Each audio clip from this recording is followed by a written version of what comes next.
Hey guys, what's going on? Jeb here, and in today's video, the Fed approves another quarter-point rate cut, and at auction have injected, for the first time in a decade, $53 billion into the economy. There are a lot of people calling for the beginning of a recession and how this may be the beginning of a new financial crisis. We're going to be talking about that in today's video and whether or not that is true. We're going to be looking at FRED over here, the Effective Federal Rates Fund. And we're also going to be doing some technical analysis on Bitcoin because, as you can see, we've had a big crash over the course of about, let's see here, 3 minutes. Bitcoin fell very, very quickly. Was this manipulation or was this a healthy correction? Was this a normal break to the downside or was somebody pulling the strings on this? We're going to be discussing all of that and more in today's video. But before we dive on into today's video, guys, remember about the cryptocurrency technical analysis sale. The link for that is in the description down below, along with a $40 off coupon code. More on that at the end of the video. Anyway, guys, this is going to be a pretty short video as I do leave for Nevada today. You guys are going to be seeing a video on that in the next few days, so look out for that. But here today, we have some technical analysis to do, guys. If we come down here to the hourly chart, we're obviously going to see that Bitcoin fell quite substantially here overnight. This uptrend right here is a very important one and one that you guys may recognize from other videos. That is the 4-year uptrend that we can see here on the daily chart. It goes all the way back to 2015 in relevance. Depending on how you draw your chart in this uptrend, Bitcoin is once again testing support on this uptrend of support. Or if you draw it like this, Bitcoin is below it. But guys, the thing that interests me here is not that Bitcoin crashed, it's how quickly Bitcoin crashed. Of course, Bitcoin didn't fall all that far, at peak about 5% in the span of 4 or 5 minutes. That's totally not abnormal for Bitcoin at all, right? I'm being facetious, of course, but I know there are going to be some people in the comments that are calling manipulation on this, and I'll be quite honest with you, something like this most certainly does look like manipulation, but I also want to show you something else. While there is a possibility that what we saw last night on Bitcoin was manipulation, it's also possible that Bitcoin was simply breaking bearish out of that consolidation pattern, guys. And the reason I didn't show you guys that at the beginning of the video is because I want to teach a lesson about manipulation. A lot of people will see a quick move and they may not have noticed that it was a breakout of something and they'll say that it was manipulation, when in fact it may have just been a very quick breakout on very low volume and very thin order books of an already established consolidation pattern or a break of a level of support or resistance. I think that's what we saw here. It's possible that this was manipulated. It's possible that people were dumping Bitcoin in the hour leading up to this crash, and it is most certainly possible that someone went and bought Bitcoin on over-the-counter markets or already had Bitcoin, dumped it all on the market, and opened a short position with 100x leverage on Bybit or BitMEX. That may have happened, although we don't have proof of that, so I tend not to cry manipulation when I'm not totally sure, and honestly, I think that's the best way to go about it. Anyway, as far as what's next for Bitcoin, guys, in my humble opinion, I think it's relatively obvious. Bitcoin has fallen here, and we do see that Bitcoin is forming some kind of pattern here. On the 5-minute chart, it kind of looks like a bit of a flag, something like this maybe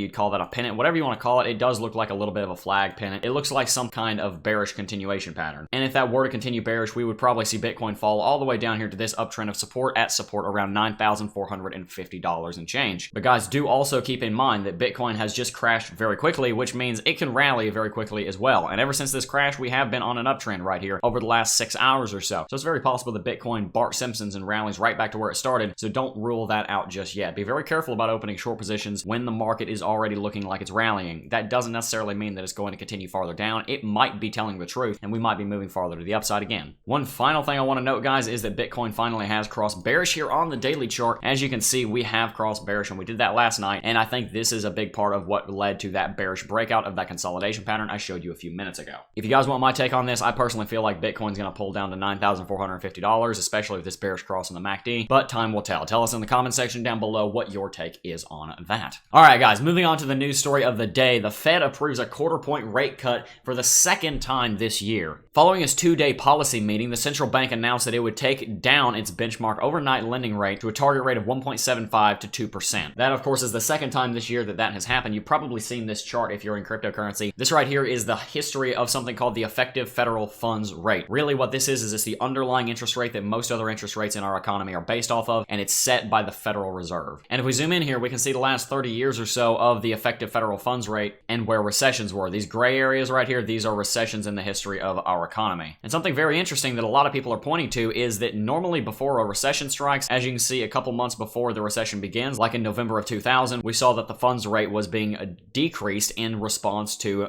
economic pressures. We saw the same thing happening preceding the recession in 2008 and the recession that happened in 1990, if any of you guys are old enough to remember that. And guys, I'll be very brief in this because we've gone over this before and a lot of other people have gone over this. I want to get to my own analysis, but the reason that the Fed cuts interest rates in the lead up to a recession is because when you you cut interest rates, what that allows the banks to do is to give more money to people and loan them more money. It allows people to take out bigger loans. If you have an 8% interest rate, it's going to be much harder to get a home loan and be able to pay for it than if you have a 2% interest rate. When the interest rates are lower, it's much easier for liquidity to be injected back into the economy. And that's what everyone is worried about, is that interest rates were slammed to the floor for about 6 or 7 years. From 2009 all the way up through 2015, they were pretty much at 0%, which meant the banks were loaning money out at 2 or 2.5%, and the housing market exploded. And I'm getting to how this is a problem for the global economy and what this means for Bitcoin, but I have to transition into it, so have patience here. In 2016, the Fed started increasing interest rates for the first time in nearly a decade, from where they were around 0% all the way up to where they were earlier on this year of around 2.5%. But as you can see, they've been cut. The interest rates have started to go down as the Fed has decided that they should. So that leads to a very obvious kind of surface level question. If the Fed cuts interest rates right before a recession, and they're cutting interest rates now, and we've been in a bull market for 10 years, and we haven't seen a recession in over a decade, is one to come? Is the financial system about to collapse on itself? Well, guys, that's a very, very good question. One that I think warrants a lot of attention, especially when the next news story for today comes in, when the Fed injects $53 billion into the economy. At an auction on Tuesday, for the first time in a decade, banks took more than $53 billion of the $75 billion in offering. The Fed is trying to inject money into the economy to prop it up. Does this mean that we're immediately going into a recession? Does this mean that one has already started? Does this mean that the economy is about to collapse in a 2008 style fashion or in a 2001 style fashion? Is a massive economic recession and economic turmoil about to start? I'll be honest with you guys, this doesn't look great. The federal interest rate, to be totally honest, I think people calling a recession based purely off of this is far too surface level. It doesn't take into account any of the nuances. It doesn't take into account the yield curve, which we're not even getting into in today's video, which has been flattening for those of you who are in the know with that. It doesn't take into account the overall health of the economy, unemployment, and trade. Literally there's so much that goes into an economy other than a federal funds rate and the Fed injecting money into the economy. To use an analogy, let's say that we're doing technical analysis on Bitcoin, and the only technical indicator that we're using is the RSI. We're not using trend lines, we're not using moving averages, we're not using MACD, Bollinger Bands, VPVR, we're not using stochastic RSI, we're not using anything other than the RSI. And when we see the RSI is going down, then we call a major crash on Bitcoin and say a bear market starting. That just doesn't, frankly, make a whole lot of sense to me, especially when this is a fallible metric, because as we can see, in 1995, the Fed cut interest rates, and they cut them again in 1998, and a recession didn't start until years later in 2001, and that was so far later, could we really say that these even had anything to do with each other? So guys, the point of me making this video is to remind you that there are things going on in the economy that are warning signs that there may be some kind of crash or recession to come in the next 2 to 3 years. But I don't necessarily believe that we are entering one right now. I want to make myself very clear. There are plenty of problems in the economy. I think our entire economic development over the last 10 years has largely been built on a foundation of sand, and there probably will be major problems with it coming on into the 2020s. The housing market's probably going to crash. All the student loan debt and credit card debt and consumer debt's going to come back to bite us in the butt. People are going to start defaulting on their loans, and they're going to start going bankrupt, and it's going to be a problem, but I don't necessarily think that's a problem for today. But that doesn't mean don't be ready for it, guys. It's very important that you're ready for whatever comes your way. It's very important that you're invested in Bitcoin, because even though we don't know whether or not Bitcoin is going to be a very good hedge against traditional finance markets, I think it's going to be, at the very least, a decent one. It's probably going to still perform better than something like stocks, especially if you're a trader rather than an investor and know how to make money on the ups and the downs with shorting. You need to be ready for a global financial crisis, because we haven't seen one in 10 years. And a lot of you guys who are watching this video, you were not old enough to notice what was going on in 2008. You don't remember how bad it was. Guys, take it as a blessing that you're in cryptocurrency in the years leading up to a major recession. Whether or not Bitcoin is going to be viewed as a hedge or a speculative investment when this economic crash does come, one is most likely coming, and no matter what happens, Bitcoin is going to be volatile during that time, and there's going to be money to be made with leverage trading or even normal trading, going short and going long. And guys, stuff like that is why we made the Cryptocurrency Technical Analysis Academy. This is going to be the last video that goes up for 2 or 3 days. So guys, if you want to join CT2A, this is your last chance. When I start making videos again, the next video will come out on Sunday. It'll come out much later on Sunday. This sale will be over. This is your last day. If you want to join CT2A, now's the time. Guys, I have to fly out to Las Vegas. We're going to have an absolute crazy time, and you guys are going to be getting a face reveal when I get back. There is a lot of video editing that's going to need to get done because this is a big project for us, but I am very much looking forward to it, guys. Anyway, guys, that is going to wrap it up for today's video. I have a lot to get done today, so we're going to go ahead and start doing that. I do want to thank each and every single last one of you for watching. As always, I will see you guys in a couple of days.